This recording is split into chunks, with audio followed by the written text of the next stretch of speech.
OMSI's mission is to inspire curiosity, foster learning, and stimulate informed action through science.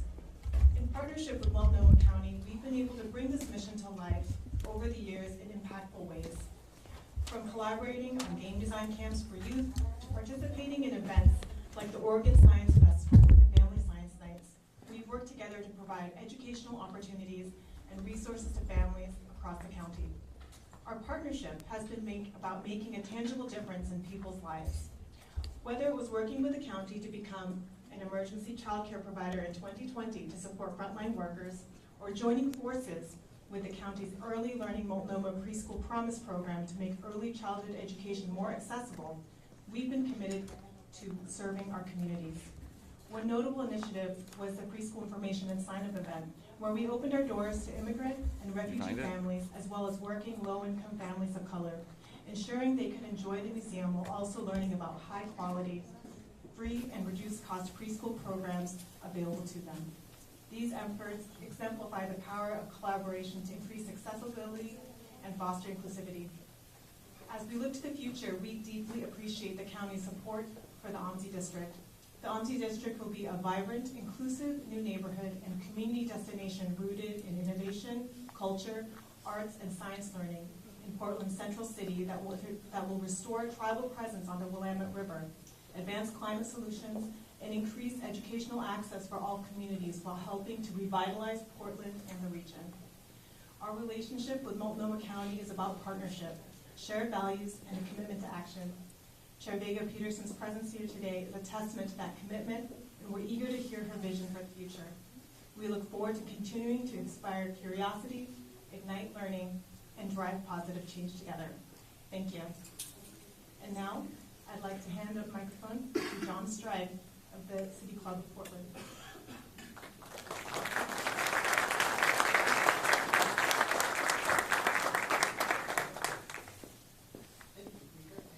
Good morning. I am John Stride, Secretary of the Board of Governors for the City Club. It is City Club's pleasure to welcome you to this morning's State of the County program featuring Multnomah County Chair Jessica Vega Pederson. For more than 100 years, Portland City Club has hosted public forums, debates, and research to help Portlanders make informed decisions around elections and public policy. City Club is committed to providing space for people to gather and engage in civic dialogue. Members make the City Club run by providing ideas, leading conversations, doing research, and creating our community. To volunteer for a program committee, or research study, or an issues committee, please become a member of City Club today. You can visit pdxcityclub.org/membership and let us know how you'd like to engage with the City Club of Portland and our community. We welcome you to our public square and thank you for your support now and in the future. Please mark your calendars for 3 more City Club's programs coming to you soon. The first is the State of the Region with Metro President Lynn Peterson, no relation to Jessica. And it's on Wednesday, May 22nd at noon at the Newmark Theater. Next will be Reflections by retiring Oregon Attorney General Ellen Rosenbaum on Wednesday, June 5th at 5 p.m. at the First Congregational Church in downtown Portland. And 2 days later, on June 7th, we'll welcome Oregon Director of Education, Charlene Williams, to our stage for our State of the Education program. Join us for that program at 5:30 p.m. at the PCC Cascade Moriarty Auditorium. You can register for all 3 of these upcoming programs at the City Club website, pdxcityclub.org. And while you're there, check. Join the City Club. Now to this morning's forum. First, out of respect for all of our audience members, would you please take a moment to silence your phone? Thank you. We will begin our program with a short video produced by the county, and then Chair Peterson will deliver her State of the County remarks. followed by a more in-depth conversation with our moderator, Cynthia Gomez. If you have a question for Chair Pederson, please write it on an index card you received at the start of the program and hold it high for a City Club reader to select. Our moderator will ask 2 to 3 questions from the audience. Cynthia Gomez is Director of Community and Civic Impact at Portland State University. She holds a Master's of Fine Arts, a Master's of Education, and a Certificate of Chicano Latino Studies. Cynthia is a certified Foresight Essentials practitioner with the Institute for the Future. She serves on the board of directors of the Latino Network and the American Leadership Forum, Oregon. It is now my great honor to introduce Jessica Vega Pederson, the first elected Latina chair of Multnomah County Commission. Prior to this role, Jessica served as a Multnomah County Commissioner and led a historic effort to expand early childhood education and championed the successful campaign to provide universal preschool in all Multnomah County 3- and 4-year-olds. Previously, she was elected as the first Latina to serve in the Oregon House of Representatives. In the legislature, Vega Pederson fought for issues such as paid sick leave, pay equity, raising the minimum wage, to improve the lives of women and working families in Oregon, and clean, sustainable climate initiatives. Multnomah County encompasses the largest population in Oregon's 36 counties, yet it is the smallest in Oregon counties in terms of geographic territory. Over 800,000 people call Multnomah County home.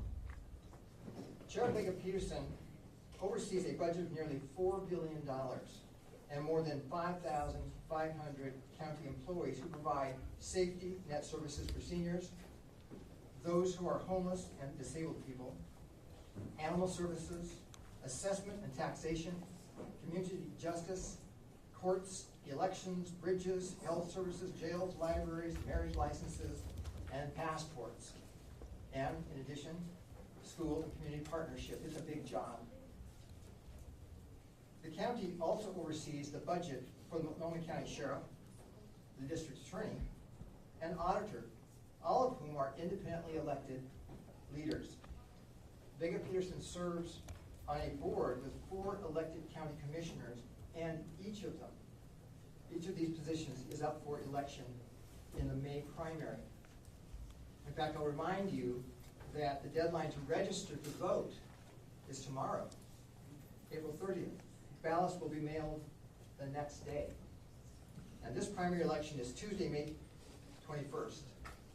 We, of course, encourage you all to vote. Before we bring up Chair Vega Pederson, I would like to ask you to turn your attention to the screen for a short video.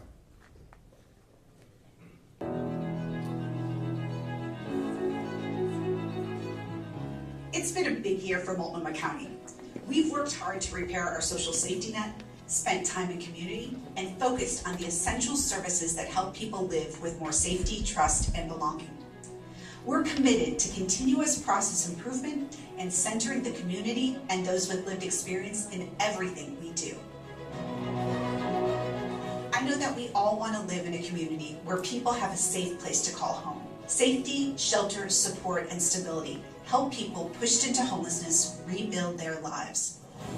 We're solving our homelessness crisis with a homelessness response system that includes more safe and efficient shelters, data, connections, and outreach, and invests in rent assistance and providing the services that help people stabilize and rebuild.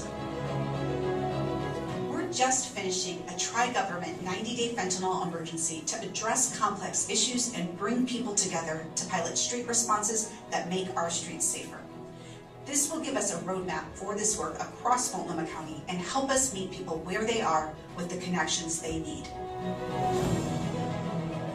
Voters passed an initiative to update and expand the county library system. This year, we've broken ground on 5 new or updated facilities, including an incredible state-of-the-art library operations center to help us serve book lovers for generations to come.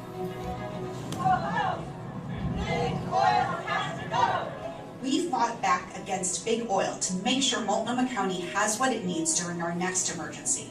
Suing the fossil fuel industry for a weather event climate scientists have concluded was the result of climate change brought on by the burning of fossil fuels.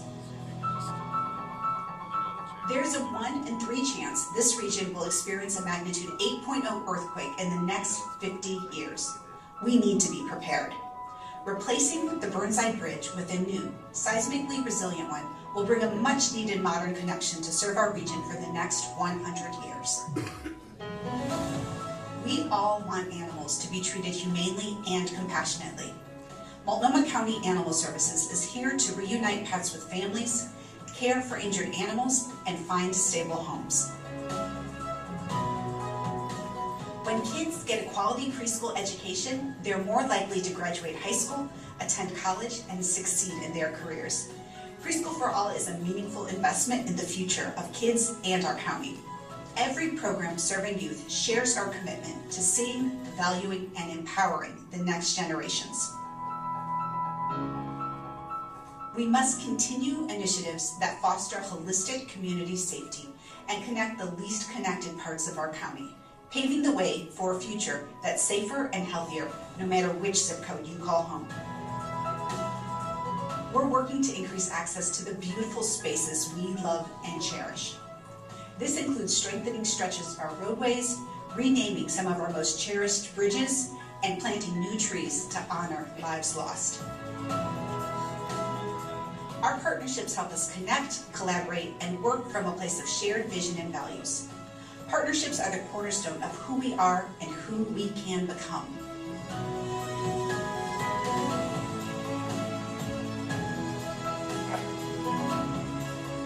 We all deserve to feel supported, trusted, and valued, to live, rise, and thrive. Our success as a county depends on our ability to work together to make a safer and more just world possible.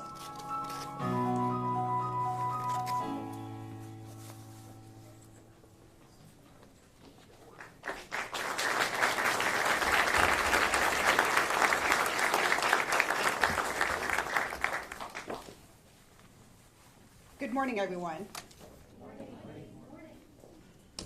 Thank you all for being here today. I had to, I'm on a step stool because I literally couldn't see the first row.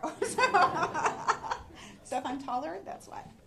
I want to thank, first of all, John and City Club for your support for our community and with this event. I know there's several City Club volunteers here who are helping make today's possible, so thank you so much for all you do.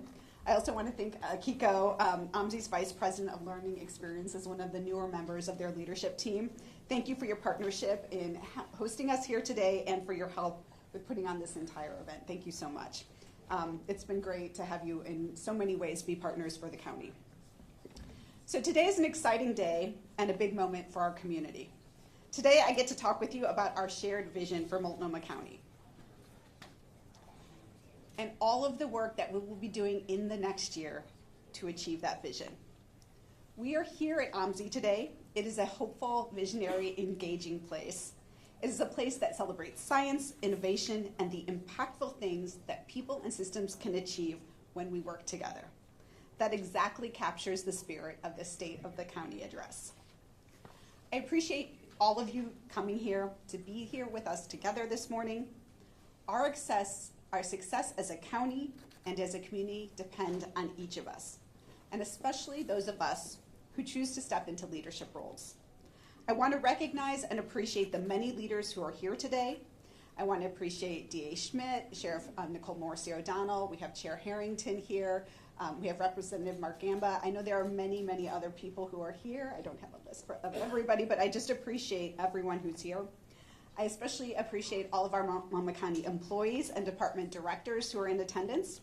And I want to acknowledge the Board of Multnomah County Commissioners, Commissioner Sharon Myron, Commissioner Jesse Beeson, Commissioner Julia Brim-Edwards, and Commissioner Lori Stegman. Thank you so much for all you do for our county and being here this morning.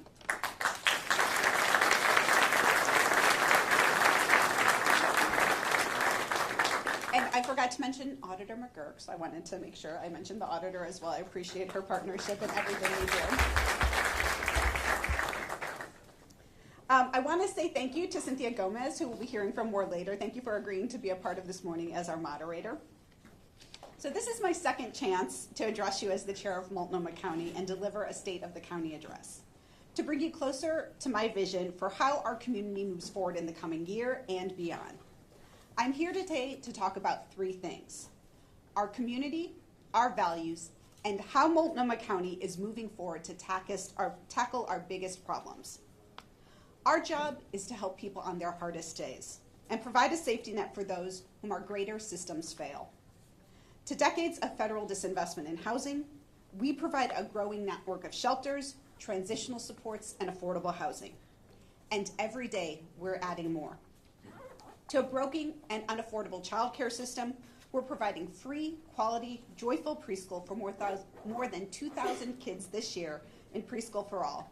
And every day, we're adding more. To this historic lack of treatment and services for people who suffer with addiction, mental illness, and substance use, we've marshaled peer support and connections, treatment and stabilization options, and recovery housing and supportive housing services.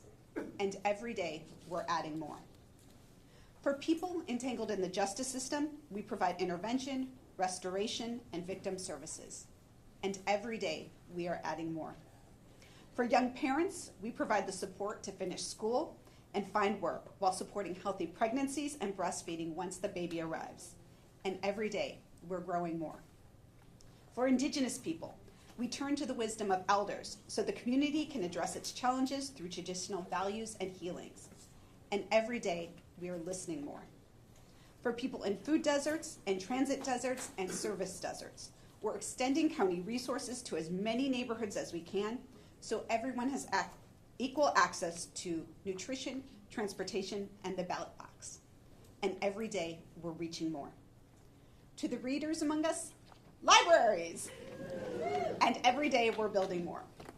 This is our work as a community, and the work I wake up to every day as your county CEO.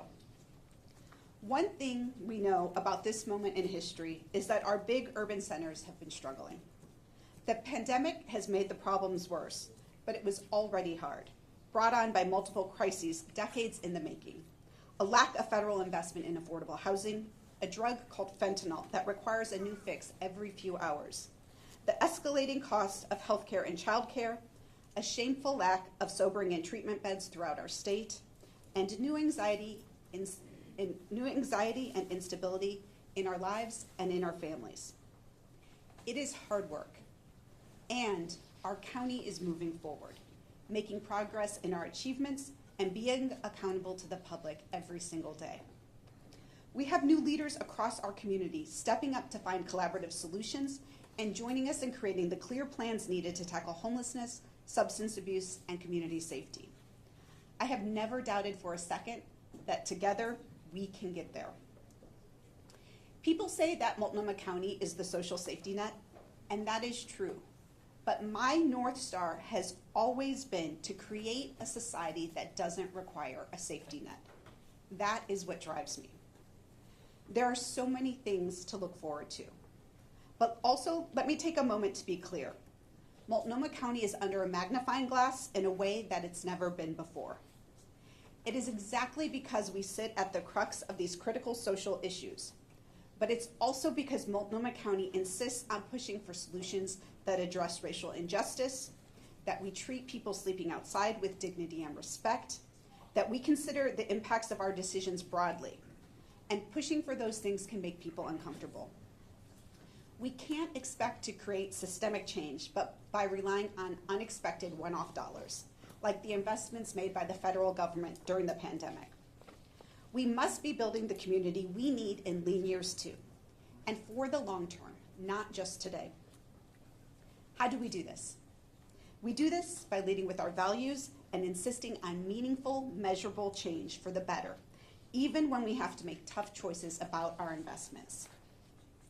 We center work that changes the underlying systems that have created our unequal society: racial disparities, economic disparities, the present-day realities of centuries of purpose and systemic discrimination. I know that this is possible. It is within our reach. We are successful when we take a human-centered approach that includes people and partners with lived experience. We've seen this clearly during our 90-day fentanyl emergency and our work at the Behavioral Health Resource Center. We are successful when we collaborate, when we work in partnership with community for their investment and their involvement throughout all of our work, and especially in our largest initiatives like our Homelessness Response Action Plan. We are successful when we insist on clear, specific goals, data-driven outcomes, and transparency and accountability in how we meet them. Right now, we are balancing urgent action, clear results, and accountability with prudent stewardship of taxpayer dollars, of timelines, of processes that support equity, of the collaboration to build fast and smart in ways that are realistic, will go the distance, and align with the values that center our work. I released my executive budget this past Thursday, and I hope as you'll take a look not just at the proposed investments, but the ways that we're thinking about them, who they support and why. In a new way for the chair's office, I prioritized including your voices in this year's budget. We've already heard from over 1,000 community members who shared their priorities for our county. Not surprisingly, homelessness and behavioral health services rose to the top, including mental health and substance use support. Our community also highlighted the importance of the Multnomah County Sheriff's Office contributions to public safety, the positive impacts on Preschool for All for youth and families, and the deep value of our library services. All of these investments are reflected in how I built this year's executive budget. In order to address the complex challenges of our times, we need to be an organization built to handle them.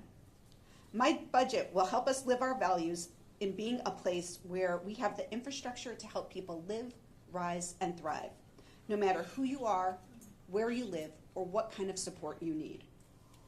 In the next year, we must build on these last year's successes and continue to make meaningful strides to address homelessness, the fentanyl and drug crisis, new behavioral health resources, including sobering and deflection, and investments for community safety across the entire county.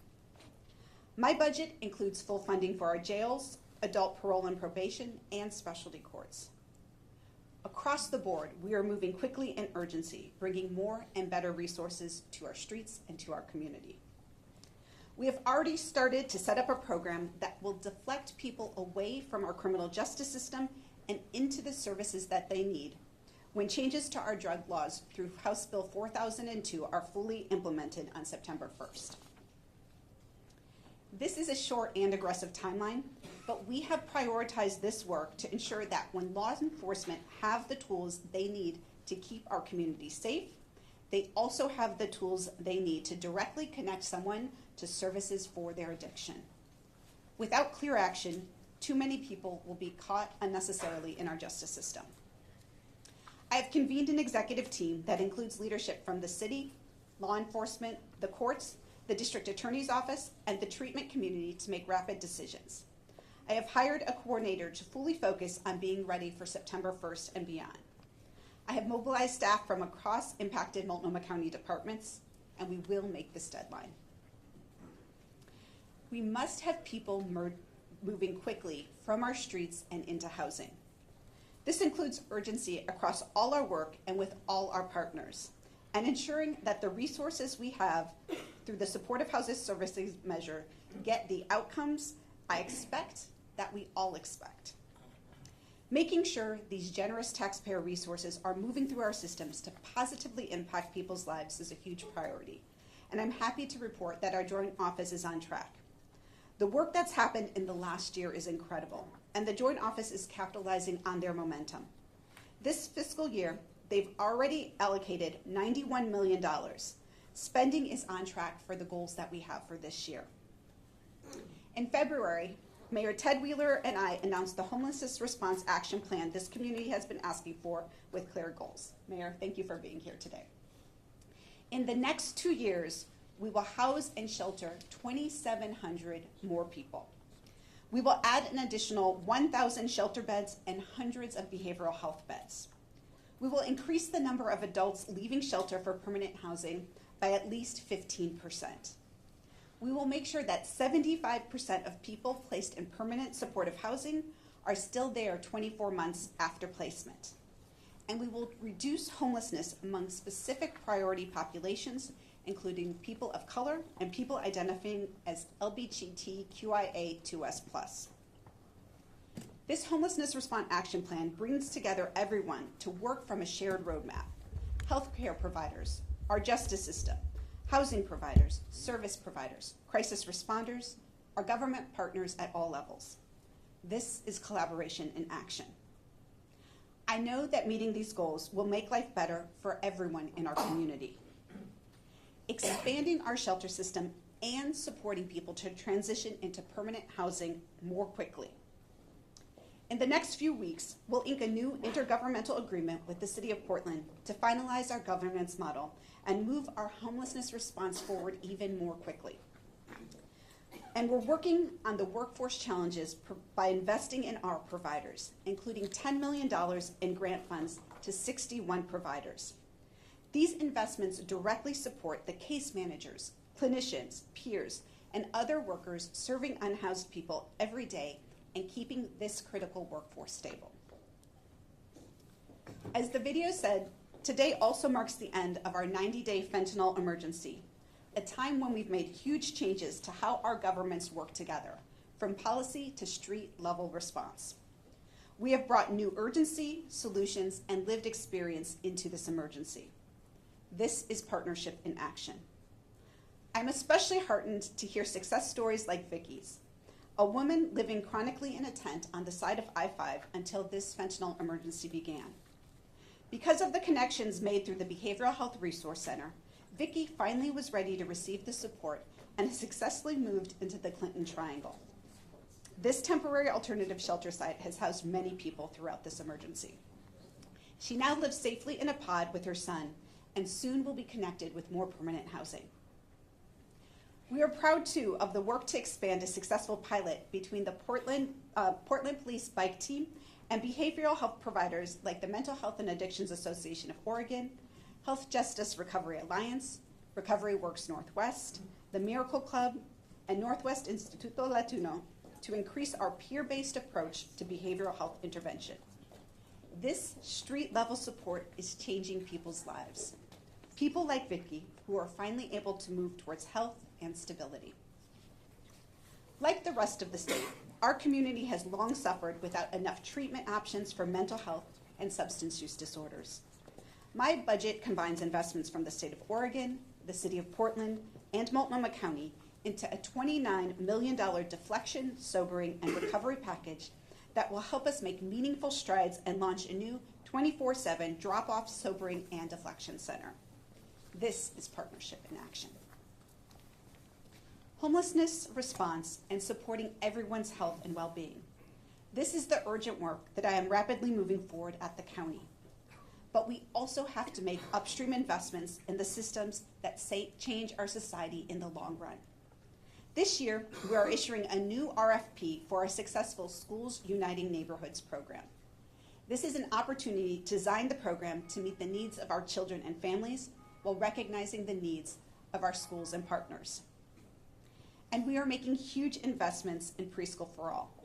To reach our 2030 goal of universal preschool, we must continue building up our infrastructure and increase our workforce to make sure that there is an opportunity for every 3- and 4-year-old in Multnomah County to experience a joyful, quality preschool experience. We know when kids have access to early education, their lives are forever impacted. This year, I am convening a technical advisory group to study the impacts and needs and provide recommendations on how to best ensure the program remains successful on track for the long term. Through Preschool for All, we're giving child care centers, home-based child care, and school districts grants to improve and upgrade their buildings and infrastructure. Without these grants, many would not be able to afford it.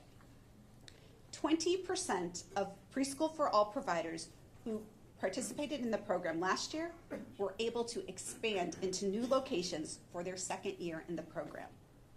This money stabilizes preschool providers that may be financially on edge and gives them opportunities to grow. That is huge. I'm happy to say that one of those providers is here with us today. Family Cares Daycare, run by incredible providers Anita and James. They work with a group of amazing staff to serve 96 Multnomah County 3 and 4-year-olds in 6 locations across the county. Anita and James told us that with the stability provided by Preschool for All, they were able to double their capacity to serve kids over the past few years.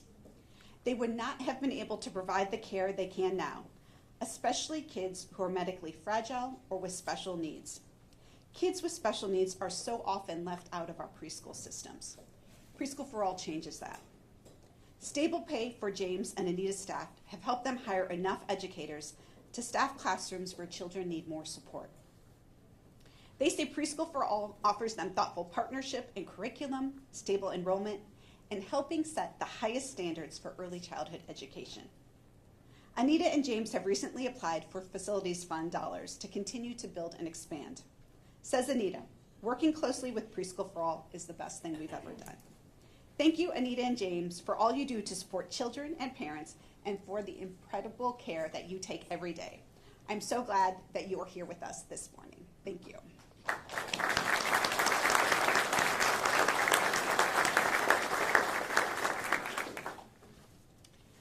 None of this urgent, critical work that we have to do will be possible without Multnomah County being grounded, being centered, living its values not just in the work we do, but in the way that we do it. Our employees do incredible work, and they are always looking to improve our excellent services and being a leader in our region and our state. I want Multnomah County to continue to be an employer of choice and for our employees to feel supported in the work that they do. Last year, I committed to revitalizing our workforce equity strategic plan, and this year we are moving into action. This plan gives us accountability, better tools for evaluation, and turns the suggestions we've heard and the goals that we've set into action to change the daily lives of our workforce and the people that we serve. While many other counties and states are running away from racial justice and diversity and equity work, I am doubling down. Our county is addressing disparities in our services head on, and we are focused on ensuring every member of our community has a chance to live, rise, and thrive. This kind of work is hard work. It is uncomfortable. It is critical. And we are digging in at Multnomah County. We are investing in innovation and progress that includes new research and evaluation dollars in our Office of Diversity and Equity. I want to give a shout out to Director Joy Fowler and her amazing team in that office.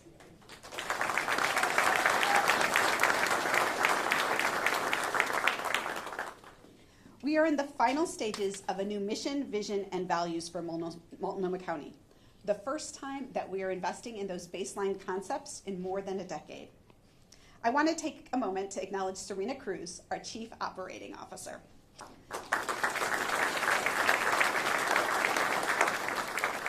Serena is leading efforts to help us take a less siloed, more coordinated, and more strategic approach to every part of our work in the county. In my budget are investments to make sure our organization has the structure to do just that. This expansion will help us match the ways other governments are run, from the city of Portland to Washington County. When we're less siloed, we can do more with less. We can more easily partner across our departments, which helps us to be more responsive. With better strategy comes better systems to support employees and our contracted partners. Ultimately, the more strategic we are, the more effective we will be. We are using the data we gather to inform what happens next. We are sharing information. We are collecting feedback. We are reporting back.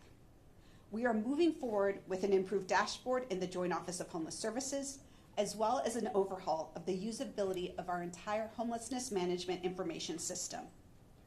All of this helps us be accountable to voters, our community, and make significant progress. I am committed to providing you with progress updates on how our work is going, from House Bill 4002 implementation to building out our homelessness, our behavioral health system, to our urgent homelessness response. All three of these things are just some of the critical priorities we are going to be working on in the next year. This is what people expect, and it's absolutely what we can and will deliver on. Before I close, I want to talk a little bit about partnership, because developing and maintaining successful and thoughtful partnerships is a focal point in how I lead. I believe policies and programs built in collaboration with key partners, governments, and those with lived experience are the strongest and best policies. They're more viable in the long run.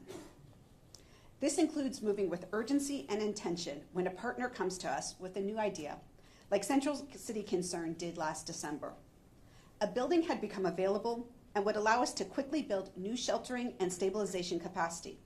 And we worked closely to mobilize our partners, including the state and the city, and move this from an idea to a purchased building in just a matter of days. This approach to partnership will make a difference in turning a corner as a community, as well as we make good on our promises to affect homelessness, mental and behavioral health, substance use, and community safety at their roots. To walk in step and ongoing discussion with the state, with Portland, with the East County cities, with Metro and our other regional and federal partners to pull together a response that capitalizes on best practices and maximum investment. This is exactly the philosophy that's at the root of our homelessness response system. It's an approach that capitalizes on the state investments for new treatment bed capacity, that looks upon situations like the fiscal troubles at Bybee Lakes Hope Center as an opportunity to preserve shelter beds and create a way forward that previously did not exist for the county. It's one that includes partnerships and collaboration with this Board of County Commissioners and a new group of commissioners joining us in January of next year. I want to take a moment and ask each one of my colleagues on the board to stand as I say a few words about what your work has meant to me and our county this year. From District 1, Commissioner Sharon Myron. Sharon, thank you for the acumen you bring around our behavioral health and substance use disorder issues, for convening system experts to think big, including the recent convening of substance use providers, and for your personal commitment to practicing street-level outreach and medical interventions that connect our policy work to best practices.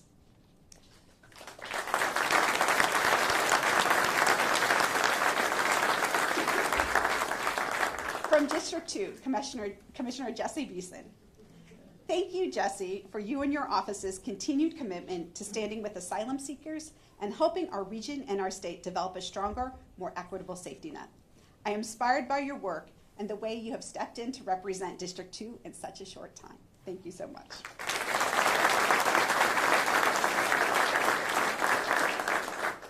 From District 3, Commissioner Julia Brim Edwards. Julia, thank you for your proactive and thoughtful approach to developing the sobering center our county has long needed and that will be such a critical piece of our substance use disorder continuum of care. Although you have been on the board for less than a year, your impact is already being felt so strongly. Thank you so much for all your work.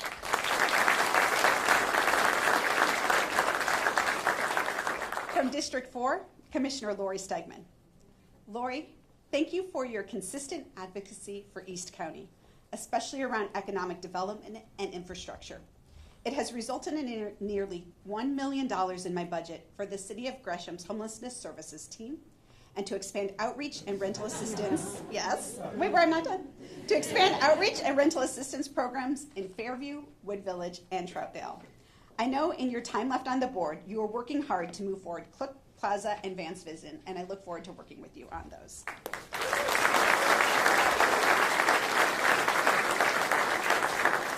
I'm grateful to each of you for your leadership and your partnership, especially in these challenging times. This is work I know we can do when we do it together. I want to end with a call to action to everyone in this room, everyone watching at home, everyone who might watch this later on. We cannot do this work alone. Your connection to and investment in our county as an employee, as someone receiving services, as a community partner, or an engaged citizen, it all matters. It matters to me, and most importantly, I believe it matters to you. Knowing what your local government values, what we're prioritizing, and the part you can play is critical to us moving forward to meet those challenges that we face. I applaud everyone who is using their voice now. The problems that we're solving are not easy. Many of them have been decades in the making. Our community is anxious for change and isn't afraid to say so. As Commissioner Beeson shared so well in our board meeting this last week, we have an earthquake-ready Burnside Bridge project that will take 14 years from start to finish. Many of the structural challenges we're solving for right now have been with us for decades. Why do we expect these systemic changes to take less time to change than it takes to build a bridge that will serve us for the next 100 years? The answer is we have to do both. We have to build the bridge and fix our systems so that they can support people better. And we have to do this work with urgency, because even though it may take time to make the changes to these structures, that work must happen today. As I said earlier, so much of our important work can't be done without Multnomah County building it from the ground up and doing that successfully. We're doing that with our Homelessness Response Action Plan. We're doing it with our Workforce Equity Strategic Plan. We are doing it with renewed partnerships. We are making great strides. Many people have used this quote because it's a good one. If you want to go fast, go alone. If you want to go far, go together. I need you, and we need you, to do this work together. I look forward to working with each of you in this next year. I know that our successes and our progress will happen because we do this together. So here's to the next year of working together. I want to thank you all for being here today, and it shows the commitment that we have. This is a new day. It is a new time for our county, for our city, for our state, for our community, and I am so grateful to be doing this work with all of you. Thank you.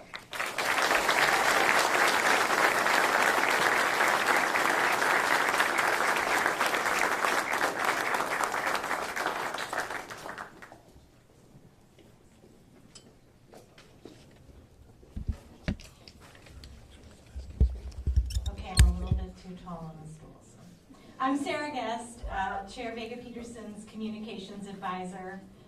First, I want to give another shout out and thank you to OMSI and City Club for hosting us today. Now we'll look forward to a conversation with the Director of Community and Civic Impact at Portland State University, fellow opinionated Latina, Cynthia Gomez. The chair has known Cynthia for years, and she's spearheading incredible work, including putting PSU on a path as an emerging Hispanic surveying institution. Currently, 18.5% of graduating students at PSU are Latinx, a proud distinction and an important one for our region. We're also looking forward to ending the program with a couple of audience questions. So if you haven't handed yours to someone who is collecting them throughout the room, please consider taking out a pen and doing that right now. Cynthia, I turn the program over to you. Thank you, Sarah. So first of all, Jessica, thank you so much for the invitation. It's not lost on me, the importance of this moment. And it's an honor to be part of this event during a time of profound transformation for our region. There's a lot going on.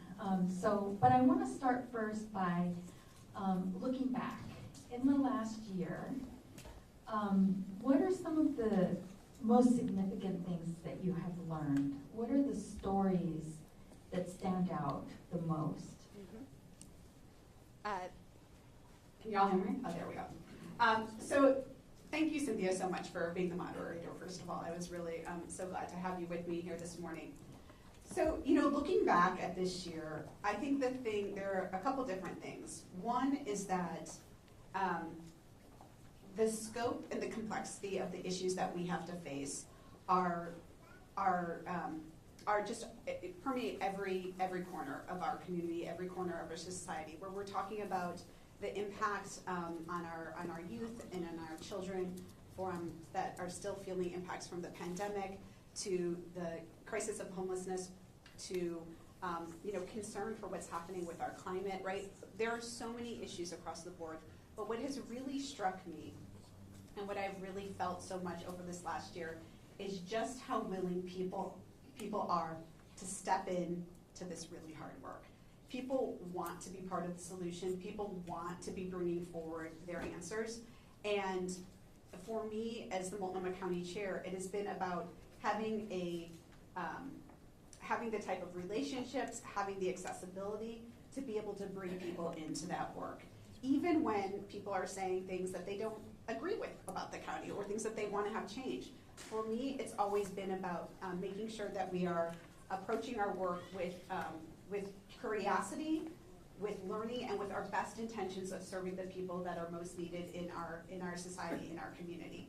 And people understand that. And I've always felt that whether you're working, across the aisle with someone in the legislature or whether you're working with somebody who has a different perspective, there's the path forward if you're grounded in the values that you do. So, so I think that for me, like really understanding that the incredible work that we have together is hard work, but it's work that people are anxious for.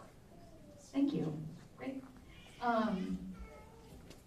So I'm going to jump in with a question about Preschool for All. Okay. I am hearing from a lot of parents of young children that are concerned there might not be adequate funding to continue the program at the expected rate. I've also heard people ask questions around what's the future of Preschool for All? They're concerned that it's not going to be here for them when they need it. So can you talk a little bit about that? Oh yeah, for sure. So I will say that the Preschool for All has been wildly successful in some of the major goals that we've had in growing the number of seats and growing the opportunities for more children who traditionally didn't have access to a quality preschool experience, being able to have those doors open for them. We've also been able to invest in and stabilize our early education workforce, which was one of the biggest obstacles. And just this year, we opened our facilities fund to allow investments in infrastructure and expansion. That is also one of the biggest challenges for preschool and childcare, in our region and in our country. I will say that we have actually had more funding than expected through Preschool for All. So from a financial perspective, we have resources that we need and then some in order to make good on the commitments we have to grow the program in the way that it needs to. We will need to continue to look at the investments that we have. There we go. To look at the investments, how we're going to be using those investments in the year, and that's one of the reasons why I brought together the Technical Advisory Committee that will be forming to really take a look at what do we need for those investments and how do we make sure that we have what we need to fulfill the universal goal of the program by 2030. That is a commitment that I hold strongly, and it's one that I think the community can count on. So I work at Portland State, as y'all know, and our students are very anxious to step into these roles, and we understand at Portland State there's a critical staff shortage. We can build all the programs we want, but if we don't have the people to step into those leadership roles to be able to make sure that those programs can be deployed and operationalized, then we're just kind of in a really difficult place. Have you found that to be a challenge at the county? How are you addressing that? Yeah, workforce issues, I don't care if we're talking about homelessness, I don't care if we're talking about behavioral health support, I don't care if we're talking about preschool, I don't care if we're talking about, like finding somebody to fill some of the critical roles in the county. Across the board, workforce is a challenge for us at the county. I know it's a challenge for so many people in our community right now. And, I have to say, I think that the workforce challenges we're facing are a part of the disinvestments that we have had in valuing the critical work that people do at every single level. I think that is true when we were talking about an outreach worker who is going out and connecting with people who are living outside and trying to, bring them in and get them more resources. I think it's true when we're talking about the nurses that are staffing our county jails. I think it is true when we're talking about the child care teacher who is doing that. So for me, continuing to make sure that we are investing in our workforce in different ways has to be a part of the long-term solution, not just at the county, but in so many other places in our society. For Preschool for All, one of the things that it was built with, the program, was to actually include a living wage, not just for the classroom educators, but also for the classroom assistants that are doing there. In Multnomah County, in this budget, for the second year in a row for my budget, we have had an over 3% increase in our health and human services providers that are growing that. And one of the great things about having a represented workforce at Multnomah County is that we make sure that we have cost of living increases every year for our county employees, so that they also can grow in their jobs and in their and in the work that they do. That we have to be continuing to value the work of workforce. I will say one of the opportunities that I think that we have this year is working with some of our private sector partners, our partners at the state, our partners in universities, to figure out how we can continue to grow the number of people who want to get into some of our most critical fields. So having those types of programs is going to be really critically important, and I think that's an area that's ripe for investment and partnership this year too. That's awesome. I love to hear that. Anything to help support that pathway to the county. I know a lot of our students at Portland State are really excited to work there, and often the challenge is finding paid internships for our students. So that's I'm really happy that you're thinking about that. They should check out the College to County program. Yeah. Yes. That is a way of bringing paid internships into our county at all levels of our organization. And we appreciate you coming to our campus and sharing those opportunities. So you were talking about your workforce equity strategic plan. I'm wondering if you can talk a little bit about county morale. Mm-hmm. You read a lot in the news about, that folks are struggling, and it makes sense. We're in this really difficult time. Talk a little bit about that. Yeah, I mean, Multnomah County, many people didn't know this before the pandemic, but Multnomah County is actually the government that was responsible for the pandemic response for Portland and for the rest of the cities in the entire county. That meant that our, not just our health department, which of course you would think public health would be a part of this, but every single part of our organization mobilized when the pandemic hit to pivot to make sure that we were providing a response to our community that we needed. We've seen massive impacts of that across our organization, and people are still feeling that, right? We also, as a community, as a nation, as a globe, we went through an incredibly traumatic event with a global pandemic, and I don't think we've actually been able to deal with that in the ways that we need. Like those impacts of the last few years, I mean, we're going to be feeling that for at least the next 10 years. And I think recognize that and holding space for that is really important. I don't think we do that enough consciously or intentionally that we need to. And I will say for our county employees, that is a real thing, because many of them were on the front lines. Many of them showed up every single day in situations where they felt that their health might be at risk. We had people to show up to work in our jails, in our detention center, even during days of protest, right? We had folks who were on the front lines of so many of these things, and that has an impact. So one of the things that I have shared with the leadership team at Multnomah County is we have to be listening to our employees about what they need right now, what they need in this moment. And as we work with our represented employees, as we work with our different programs and services and partners, even in our work, we need to be working in partnership with that. Thank you. I want to talk a little bit. I have an elderly mother, and I know many of us have that experience of feeling that sandwich. Mm-hmm. Dynamic that a lot of us are feeling. So I want to talk a little bit about our aging population. So according to the census in 2034, there will be more people 65 years or older than under the age of 18.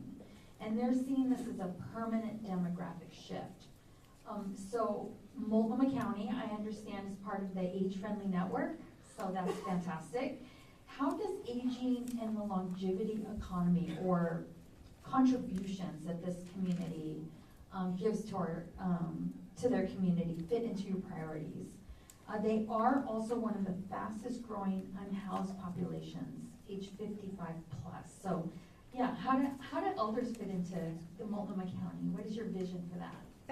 That's a great question, and I think there's a lot of different pieces that can go into my answer. I mean, I think one of the things, like the demographic changes that are happening are very real, and we have to be thinking about that, considering it, and making space for that in all of the work that we do. Whether it's an infrastructure investment in how we're designing a street, whether it is in the type of housing that we're being built, whether it is in understanding that people who are experiencing homelessness, possibly through aging or not being able to afford a rent increase or something like that, what they need might look different than how we currently have our systems or shelters built, right? So it's being responsive and inclusive of that. One of the things that I think is really true, and I've heard many times, is that, you know, if you build something for those who have additional challenges, like an aging population, you're actually making that system, that community, that space more equitable and accessible for everyone. And so I think that's really going to be at the heart of what we do. I also think, like, one of the things that I've loved about this work that I've been able to do, both here at the county but in my previous role as a state representative, is the really good and strong relationship with many of our tribal nations and folks in our indigenous communities. And we can learn a lot from the perspective of really respecting the wisdom of the elders and including, and considering them such a respected part of our community. And I think so it's not just in how we build, but it's also in the learnings that we take from this population, and really changing the way I think society at large might view it. It's not a problem to be solved. It's actually, an opportunity and a gift for us if we can use it the right way. I love it that you said that, because I think my mom's brilliant. And my mom knows she's brilliant. Yeah. Yeah. And I think that we can all learn from our moms and our grandmothers, absolutely, especially around conservation. I know, like, my mom, she has a saying, mejor que me hace daño que se echa a perder, which means, like, I'd rather it make me sick than for it to spoil. This idea that the world is so precious and the things that we have around us are so precious, and they came at a cost, and so it's really important for us to respect that. So it's sweet. Thank you. I do want to ask you about elections, new form of government, changes to the composition of the commission. Yeah. There's a lot going on there. But first, there have been several articles about your power as Multnomah County Chair. And I want you to talk a little bit about how do other commissions work? Do they work the same way in other cities or other counties? And then can you detail your powers and what you believe is appropriate for your role? Yeah, I mean, so every system of government is set up slightly differently, right? And we know, like, the city of Portland, for instance, is going through a huge transformation right now as they're switching from a smaller commission where the commissioners actually had administrative power over the different city bureaus to one where it is going to have a city manager, a mayor, and then an elected council that's really going to do a lot of the legislative and policy work. We have, in Washington County, we have a county manager, an elected chair, and then an elected commission, and the chair really shares some of the legislative power with the commission in addition to the work of the chair. In Multnomah County, the chair is elected countywide. It's the only position that's elected countywide, and it holds both the chair of the county commission, so the board, like the chairperson of the board, but also the CEO and running the administrative piece of the county. And I will say that those are like two full-time jobs. I mean, not really full. I mean, but really, the work of running the county itself is a full-time job. And then there is working with the board and really doing the really important legislative and policy work to set up that. We're just getting into our budget, our public budget process right now, which is a huge amount of work. The way that the county has been set up in terms of its structure and the role of the chair as the CEO, as well as having that seat on the board, I think that's been the case since like the 80s. So there hasn't been anything that's really fundamentally changed. I think it was like in 1984 where the chair was added as the chair on the board as well. So that really hasn't changed. It is a lot of power, and I think that's why it's really important to be working in partnership with our commission, and to be making sure that we've that we have a vision that we can be working to together. But ultimately, the Multnomah County chair does have the responsibility for putting the plans, for putting the budget, for putting the policies that are passed into action. And that requires working closely with the COO, with all the different department directors and leaders to make sure that work gets done. And that, to me, is the kind of the biggest priority and the biggest responsibility of being the chair. That was really helpful for me. I guess I didn't realize that it's like governing and managing. Yeah. And you're doing both of those things together. Yeah. I mean, it would be like if Tina Kotek, when she was elected governor, also stayed as Speaker of the House. Like, it's a very kind of different type of work when you think about it. And do you think that that's working? Yeah, I mean, I think it does. It has worked for many, many years. I think that I think we can always look at different ways of doing things. One of the things that I did is, in the last year, is reach out to NACO, which is the National Association of County Officials. It's the national group, and ask them about, like, what do different forms of county government look like? Because I think that's really interesting to know, like, just because we do something here one way, or we've been doing it for a long time, like, what does it look like? And there's such a variety of different ways of doing things. So I always think, I think that's a very useful process to do. But I think especially in this critical moment where we have so much big, important work that we have to get done, having the ability to push forward with that work with all of the organizational resources united is going to be a really key thing. Yeah, thank you for that. I want to shift our attention over a little to youth. So what I did to prepare for today was I reached out to my network of folks and asked them what would they ask you? You know, what do they want to know about? And for those of you who know me, I do a lot of work in the youth community, and a couple of youth reached out to me with questions specific to the climate crisis. They're very concerned about the climate crisis, and they see that you've done actions in the past and are currently working in that area.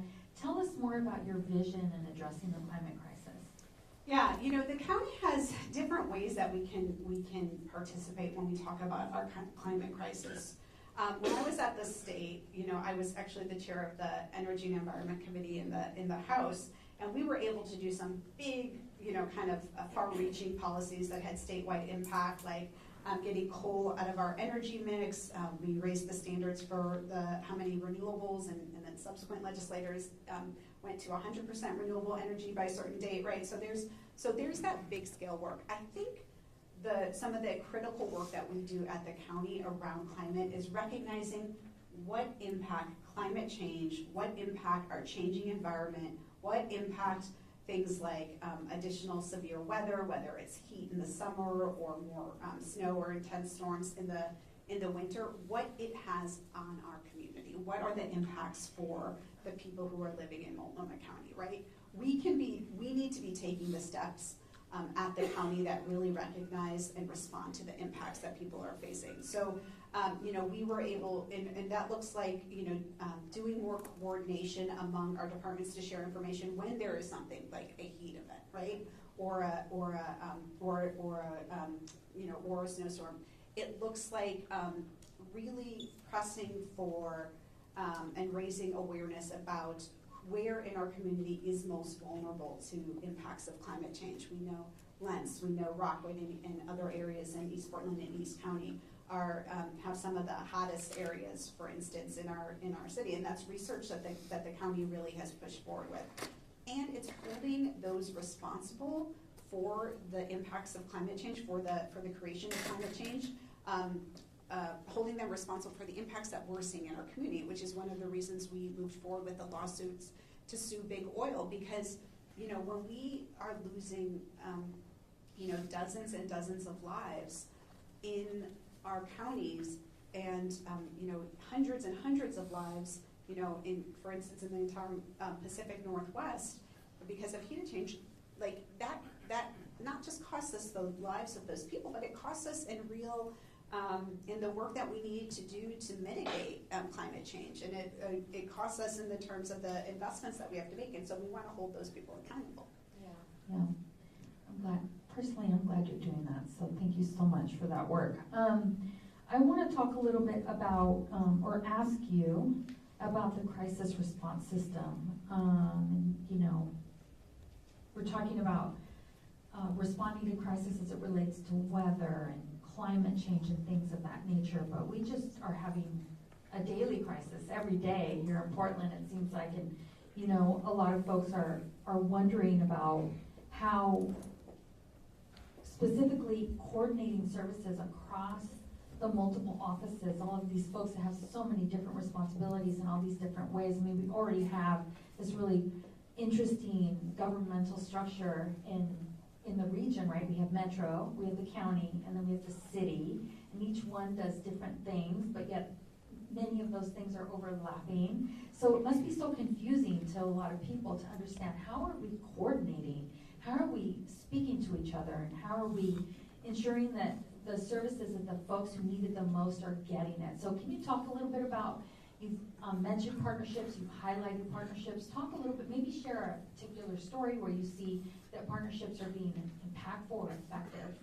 Yeah, one thing I always say is, you know, when someone in the public, someone in our community sees a problem happening, they don't care whose government is supposed to be responsible for taking care of it. They just want the problem to be solved.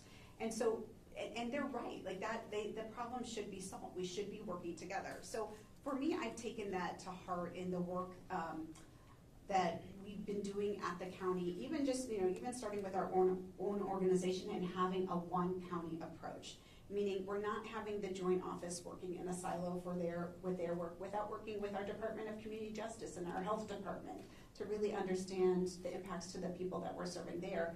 But it obviously and definitely goes beyond that when we're looking at how we at the county are working with the city, both the city of Portland, Gresham, Troutdale, Woodville, Berry, right? How are we working with our partners to respond and work together about the needs across our entire county that we all have responsibility for, right? So that is included investing in new positions within the county that are directly focused on doing outreach and engagement and partnership with those elected bodies. It means a lot closer working relationship with our Portland City Council partners and the mayor's office. We have had, for the first time since in several years, we have started doing joint city and county hearings as we're talking about our homelessness response system, as we're talking about the work that we want to be doing together, as we're looking at how we address this issue. That has been something that has been incredibly important to me, because we have to be moving forward in this work together. So the work that, and I want to give a shout out to Chair Harrington as well as Chair Tootie Smith. Like, we have every other week meetings where we're talking about how we as 3 counties need to be working together, or what our shared priorities are. And that has, you know, ranged from homelessness response to our ambulance service response to, you know, just how we're just approaching this work in partnership. So that's really a key, that is a really key important thing for me. So the relationships that we have, the work that we're doing, it has to be incredibly intentional in breaking down silos, both here at the county, but also, you know, among the work and partnership we're doing. So one of the things that, you know, because we have to be working together to be successful, right? And when we're talking about homelessness, when we're talking about our behavioral health system, when we're talking about our community safety system, right? All of those things, we have to be really working together, from the federal government down to our local government and with our partners to do that. And I do want to say, though, you didn't ask about this, but the space that we have to have space in that work, in those conversations, for the broader community, for our partners who are contracted with us to do that work, to the organizations that aren't like currently part of our systems, to the community people who are leading work on their own and want to be part of the system. We have to be leaving space for that kind of partnership as well. We have a lot more questions, and we have time for not only the questions that you all submitted today, but also the ones that were submitted online and the ones that I solicited from my network. But I do have a question here that I had on my list, so I'll ask that and then I'll ask one final question, and it's about animal services. How's it going over there? How do you redirect animal services and ensure we meet our national standards? I think a lot of people are really concerned about our animals, and the audit last year wasn't so great. So how's it going?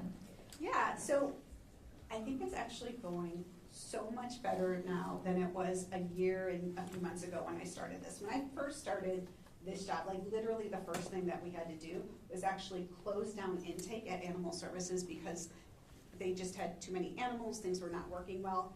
So we shut it down and I called for a complete overview of what is happening at Animal Services and basically consolidating all of the recommendations that they've had from the audit, from previous reports that were done, and really moving all of that into a project to take all of those recommendations and do a check-in. Where is the work with this? What is in progress? What's not been happening and what needs to be happening? And so that was a huge process that took us through this past summer, and at the same time we were actually doing community engagement and reaching out to communities, members across the board, volunteers, former volunteers, to get their perspective too, and that became a work plan, which now Animal Services is actually delivering on. And I want to give a shout out to Margie Bradway, who is here, who is helping lead that work in our Department of Community Safety, as well as our other Animal Services folks. We have to stay accountable. So one of the things was, we care about humans at Multnomah County. It is also we also care about our animals, and it's our responsibility to care about those animals as well. And so in my last year's budget, we as a board made significant investments in our Animal Services to make sure that they had the right number of people in order to be able to perform the work that we need to do. And in this year's budget, I have proposed 3 new field service officers for those folks who go out into our community to respond to animals in crisis or respond to needs for animal services in our community. So those are the things that we're building on. And ultimately, with all of this good work that's happening, with all of the very planful nature of many of the things that are happening, we also are limited by the facility that we have there. And so in the long term, we have to be looking at what is the best facility and environment for our animals that we're responsible for. Yeah, thank you so much. Jessica, what's your vision for the county? I'm a futurist, and I'm always asking that question. 10 years from today, what story or stories would you like people to tell about where we are today? Yeah, I really appreciate. I know you're a futurist. I have participated in some of the sessions that you've had on really visioning what we want. I mean, part of it was some of the things I've talked about in my speech. But I really, truly, I do this work as an elected official. I do this work as a public servant because I believe we have to build a society where we don't need a safety net, where that people have the resources that they need. They have the education, they have the healthcare, they have the housing. They have these fundamental piece components of life so that they can be successful on their own, so that they can find the job, find the kind of meaning and purpose in their life, because I think too often we accept systems that do not value and recognize the contributions that everyone has to give. And so for me, in 10 years from now, it really is a society that looks more, that really is about making those type of investments, that we're building systems that connect with people in the way that they need to help them get on a path to their own, self-fulfillment. So their own stability, their own health, their own ability to make what they want and choose the path that they want in their life, right? I mean, and that work, starts with what we're doing here, right? We need to have a better functioning homelessness response system. We need to have a better connected behavioral health system. We need to have, we need to be working better together on for, for seniors, for veterans, for our families, for people with developmental delays and disabilities. We need to be doing all of that work today, but ultimately we need to be setting it up so people have those the connections to their own independence and their own ability to make the choices that they want in their life. I think Preschool for All, for instance, is a huge part of that, right? In 10 years, we are going to have a universal preschool system that is going to make sure that our children have this investment that shows our community cares about them, our community believes in them, and our community needs them in 20 years when they're out there, doing the good work that they need. That really resonates with me. I feel like it goes back to the moment where you said if we meet the needs of the most vulnerable, then we're meeting everybody's needs. I believe that, and I believe that that's true. I think it's called universal design, and I'm really passionate about that. So thank you. So this concludes our program. Thank you, Jessica, for your leadership and thoughtful conversation. Thanks for City Club for hosting, and for OMSI for allowing us to use your space. And thanks to each of you for spending your morning with us. You can view a recording of this forum and others at the City Club website. And I'm Cynthia, and I love this county so much, and I'm really dedicated to the work that y'all are doing. So thank you. Have a beautiful morning.